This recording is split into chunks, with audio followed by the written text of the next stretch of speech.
Ama, ng Anak at ng Espiritu Santo. Amen. Sumainyo ang Panginoon. At sumainyo rin. Sa araw na ito, sa kalendaryo ng simbahan, binibigyang parangal si San Barnabas, isa sa mga apostoles.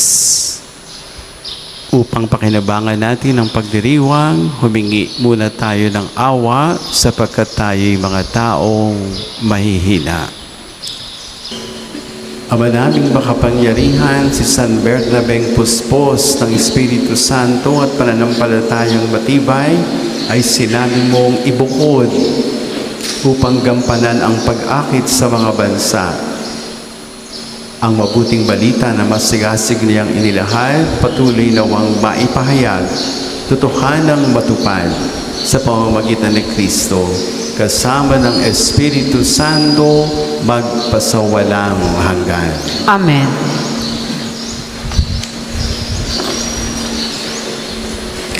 Pagbasa mula sa mga gawa ng mga apostol. Noong mga araw na iyon, maraming naniwala at nananalig sa Panginoon. Nabalitaan ito ng simbahan sa Jerusalem. Kaya't sinugo nila sa Antioquia si Bernabe. Nang dumating siya roon at makita ang pagpapala ng Diyos sa kanila, siya'y nagalak at pinagpayuhan silang lahat na manatiling tapat sa Panginoon. Mabuting tao si Bernabe, puspos ng Espiritu Santo at matibay ang pananampalataya, kaya marami siyang nadala sa Panginoon. Nagpunta si Bernabe sa Tarso upang hanapin si Saulo, at nang kanyang matagpuan ay isinama sa Antioquia. Isang taong singkad silang nanatili roong kasama ng simbahan at nagturo sa maraming tao. At doon sa Antioquia, unang tinawag na Kristiyano ang mga alagad. May mga propeta at mga guro sa simbahan sa Antioquia. Kabilang dito sina Bernabe, Simeon na tinaguriang Negro, Lucio na taga Cirene, Saulo at Manaen na kababata ng tertrangkang si Herodes. Samantalang sila'y nag-aayuno at sumasamba sa Panginoon. Sinabi sa kanila ng Espiritu Santo, ibukod ninyo sina Bernabe at Saulo. Sila'y hinirang ko para sa tanging gawain inilaan ko sa kanila. Pagkatapos nilang mag-ayuno at manalangin, ipinatong nila sa dalawa ang kanilang mga kamay at sila'y pinayaon. Ang salita ng Diyos. Salamat sa Diyos. Salmon tugunan, Panginoong nagliligtas sa tanang bansay na hayag. Panginoong nagliligtas sa tanang bansay na hayag. Umawit ng bagong awit at sa puon ay ialay. Pagkat yaong ganawa niya ay kahangahangang tunay. Sa sariling lakas niya at taglay na kabanalan, walang hirap na natamo, yaong hangad na tagumpay. Panginoong nagliligtas sa tanang bansay na hayag. Ang tagumpay niyang ito'y siya na rin ang naghayag. Sa harap ng mga bansay, nahayag ang pagliligtas. Ang pangako sa Israel, lubos niyang tinupad. Panginoong nagliligtas sa tanang bansay na hayag. Tapat siya sa kanila at ang pag-ibig ay wagas. Ang tagumpay ng ating Diyos kahit saan ay namalas. Magkaingay na may galak, yaong lahat sa daigdig. Ang puon ay buong galak na purihin sa pag-awit. Panginoong nagliligtas sa tanang bansay na hayag. Sa saliw na mga lira, iparinig yaong tugtog, at ang puon ay purihin na tugtugin maalindog. Tugtugin din ang trompeta, nakasaliw ang tambuli. Magkaingay sa harapan ng puon na ating hari. Panginoong nagliligtas sa tanang bansay na hayag, magsitayo po ang lahat. Sumayin niyo rin. Ang mabuting balita ng Panginoon ayon kay San Mateo. Papuri sa iyo, Panginoon. Sinabi ni Jesus sa kanyang mga apostol, "Humayo kayo, ipangaral ninyo na malapit ng maghari ang Diyos. Pagalingin ninyo ang mga may sakit, buhayin ang mga patay, pagalingin ninyo ang mga ketongin, palayasin ang mga demonyo. Yamang tumanggap kayo ng walang bayad, magbigay naman kayo ng walang bayad. Huwag kayong magdala ng salapi, ginto, pilak, tanso sa inyong mga lukbutan. Huwag din kayong magdala ng supot sa inyong paglalakbay, ni bihisan, pampalit na panyapak o tungkod, sapagkat ang manggagawa ay may karapatan sa kanyang ikabubuhay. Saan mang bayan na yun kayo dumating, humanap kayo ng taong karapat-dapat pakituluyan. Manatili kayo roon habang kayo'y nasa lugar na yon. Pagpasok ninyo sa bahay, sabihin ninyo, maghari nawa ang kapayapaan sa bahay na ito. Kung karapat-dapat ang mga tao sa bahay na iyon, panatilihin ninyo sa kanila ang inyong bati. Ngunit kung hindi, bawiin ninyo ito." Ang mabuting balita ng Panginoon. Pinupuri ka namin, Panginoong Heso Kristo.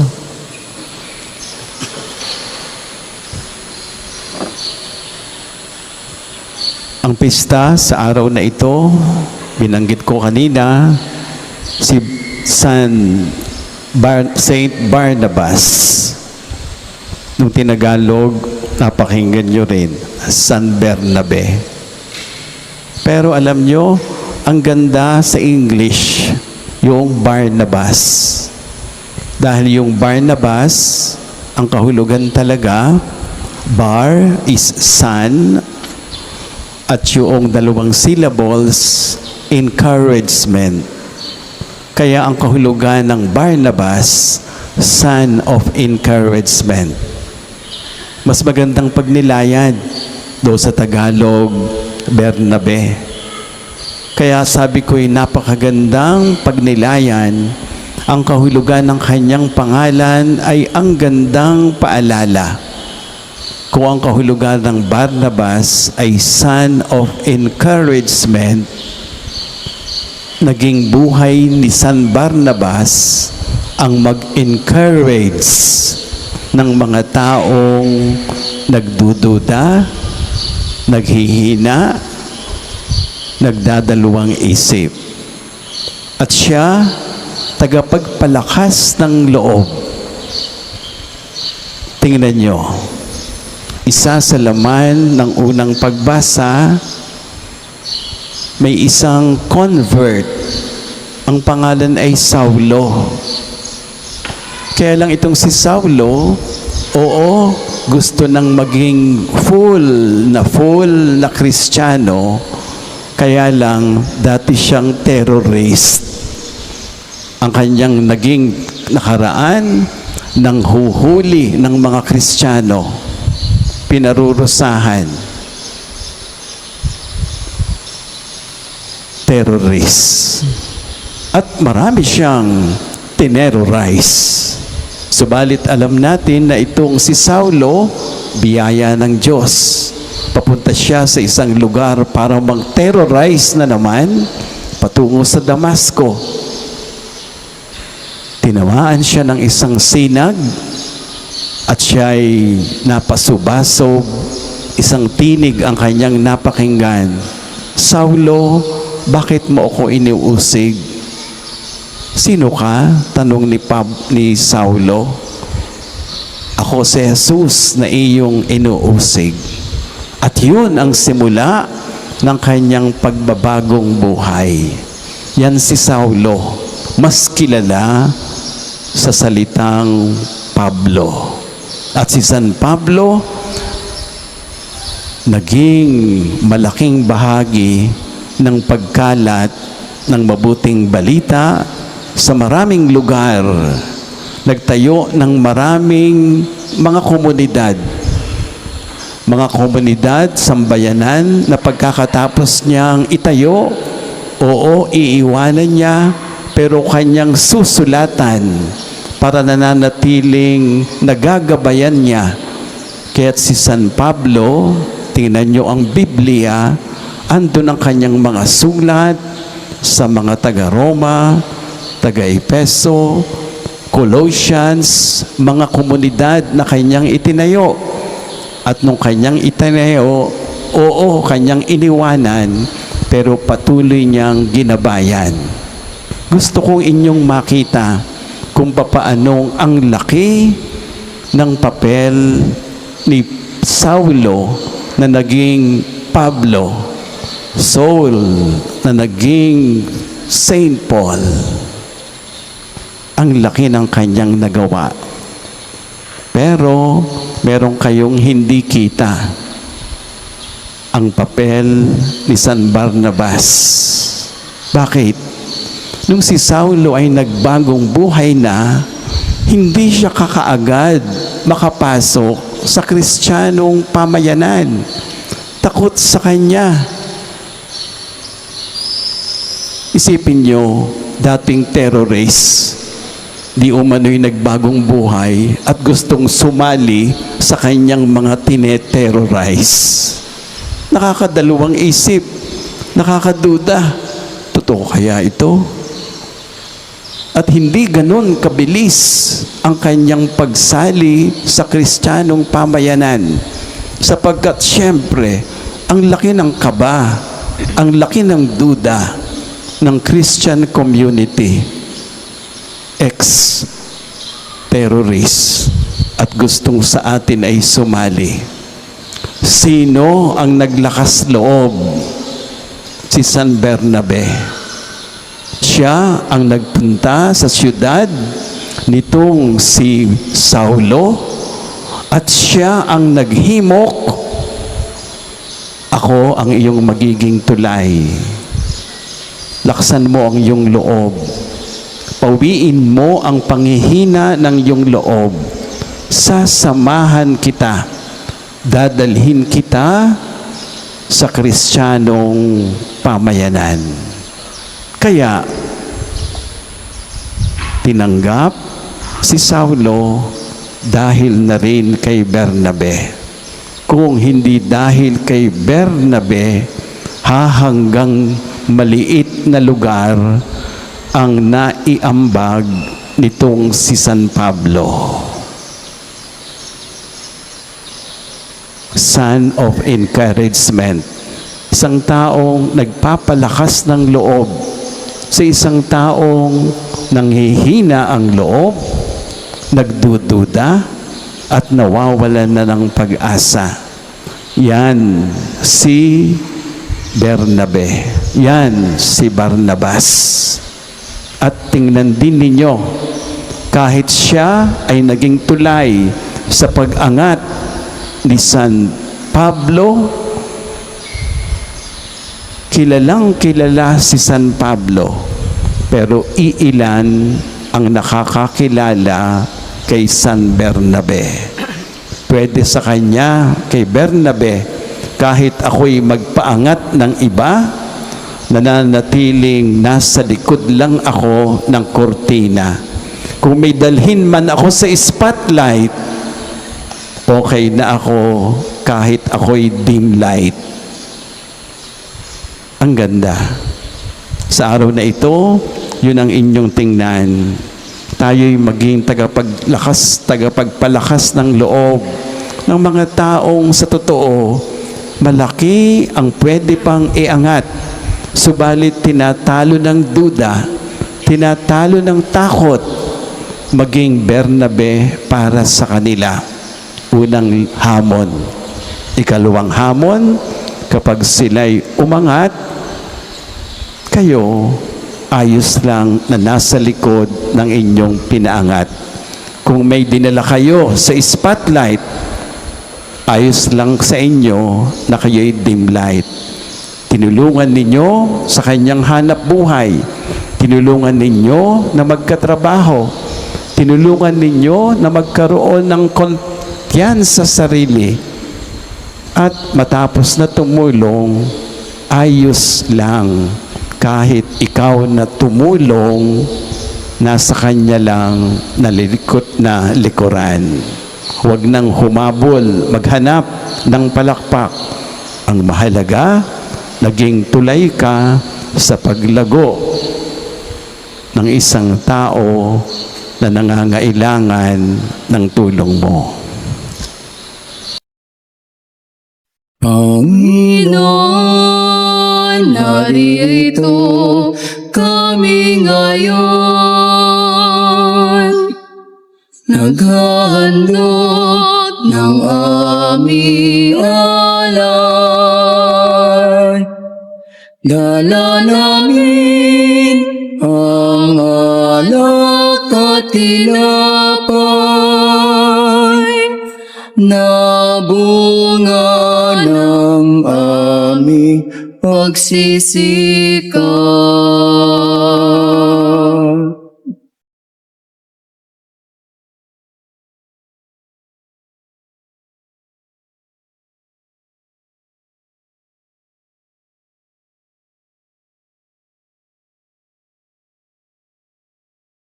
Magsitayo po ang lahat.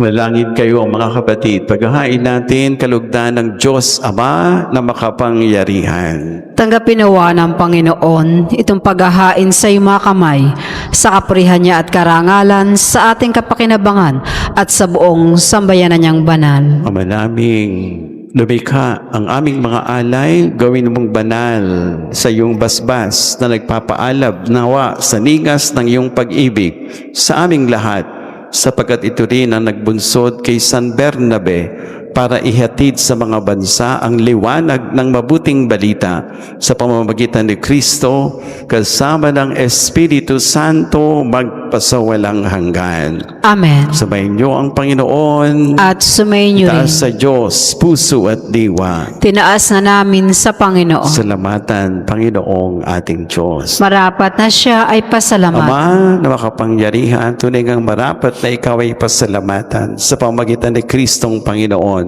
Tinatag niya ang iyong sambayanan at ang mga apostol ay saligan at katuwang sa pagpapanatili ng iyong pagmamahal na di magwawakas kahit kailan. Kaming sambayanan mo dito sa daigdig, katibayan ng pamumuhay sa langit. Kami naririto ang tagapagpahiwatig sa pagkakaisa ng lahat sa iyong pag-ibig.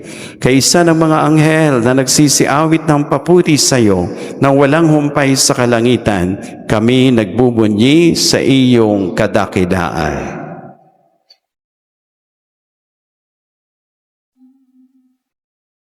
Santo, Santo, Santo, Panginoong Diyos ng mga hukbo, napupuno ang langit at lupa ng kadakilan mo. Osana, Osana sa kaitaasan. Pinagpala na paririto sa ngalan ng Panginoon. Osana, Osana sa kaitaasan.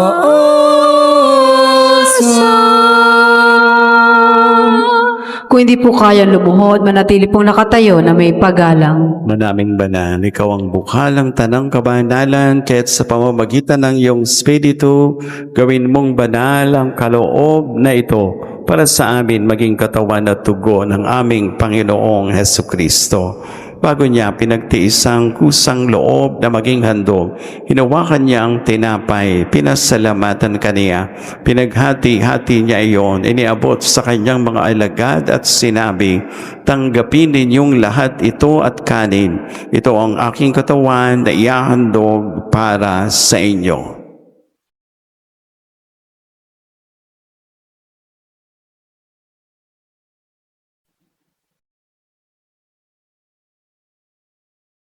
Gayon din naman, nang matapos ang hapunan, hinawakan niya ang kalis, muli kaniyang pinasalamatan. Inihabot niya ang kalis sa kanyang mga alagad at sinabi, "Tanggapin ninyong lahat ito at inumin. Ito ang kalis ng aking dugo, ng bago at walang hanggang tipan. Ang aking dugo na ibubuhos para sa inyo, para sa lahat, sa ikapagpapatawad ng mga kasalanan. Gawin niyo ito sa pag-aalaala sa akin."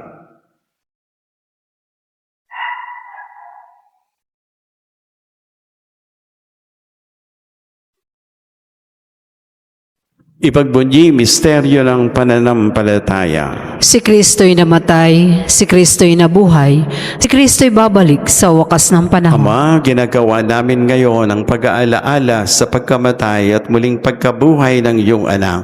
Kaya tiniaalay namin sa iyo tinapay na nagbibigay buhay, kalis na nagkakaloob ng kaligtasan. Kami nagpapasalamat dahil kami iyong minarapat at tumayo sa harap mo para maglingkod sa iyo. Sinasamo namin kaming magsasalo-salo sa katawan at dugo ni Kristo, mabuklod sa pagkakaisa sa pamamagitan ng Espiritu Santo. Ama, lingapin mo ang iyong simbahang laganap sa buong daigdig. Puspusin mo kami sa pag-ibig. Kaisa ni Leo na aming Papa, Gilbert aming Obispo, lahat ng mga pari. Alalahanin mo rin ang mga kapatid naming nahimlay nang may pag-asang sila'y muling mabubuhay, gayon din ang lahat ng mga pumanaw. Kaawaan mo sila, patuloyin sa iyong kaliwanagan. Kaawaan mo at pagindapatin kaming lahat na makasalo sa iyong buhay na walang wakas. Kaisa ng mahal na Birheng Mariang Ina ng Diyos, ni San Jose na kanyang kalinis-linisang esposo, kaisa ng mga apostol at ng lahat ng mga banal na namuhay dito sa daigdig ng kalugod-lugod sa iyo, may pagdiwang nawa namin ang pagpupuri sa ikararangal mo sa pamamagitan ng iyong anak, aming Panginoong Hesukristo. Sa pamamagitan ni Kristo, kasama niya at sa Kanya, lahat ng parangal, papuri ay sa iyo, Diyos Amang makapangyarihan, kasama ng Espiritu Santo, magpasawalang hanggan. Amen. Amen. Amen.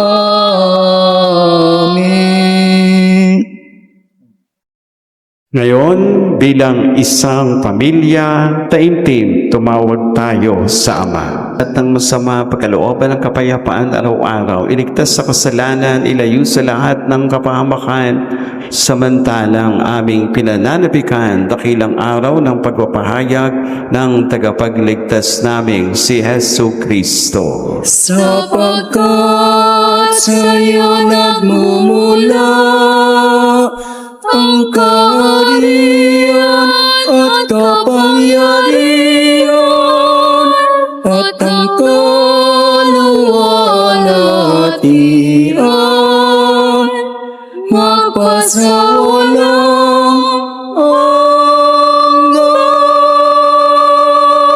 Panginoong Hesu Kristo, sinabi mo sa iyong mga apostol, kapayapaan ang iniiwan ko sa inyo, aking kapayapaan ang binibigay ko sa inyo.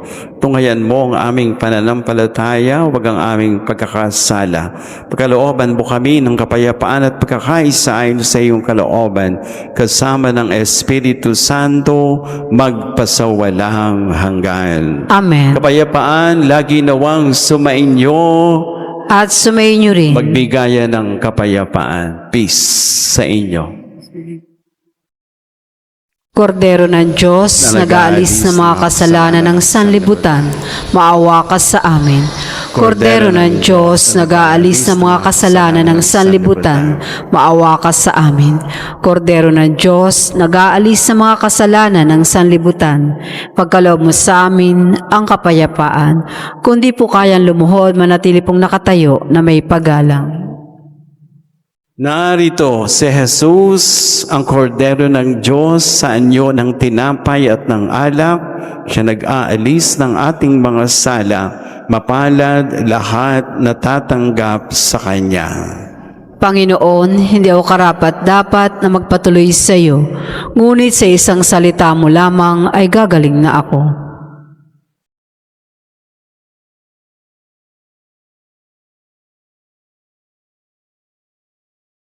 Ama naming mapagmahal,